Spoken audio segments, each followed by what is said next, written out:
Yan guys, good evening. Ito guys, ginagamit natin to sa kalan, yung blower natin sa kalan. Ito guys, naka-convert ng 12 volts to, no, sa battery ng battery ng motor, no.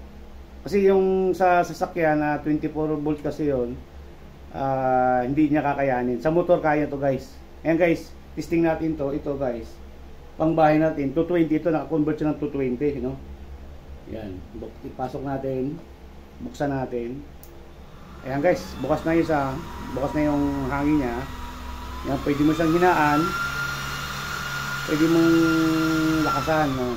Yan, hina, patay, buhay, ilaw, lakas, hina. Ayan, pwede mo siyang hinaan, pwede mo siyang lakasan. Ayan guys, pagkatapos nito sa 220, i-convert natin to dun sa motor, no? Yan. Ito guys, ito yung dugtong niya. Yan yung dugtong niya. Kakalasin natin to. Yan.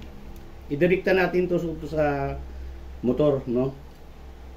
Yan guys. Punta tayo dun sa motor guys. Tingnan natin.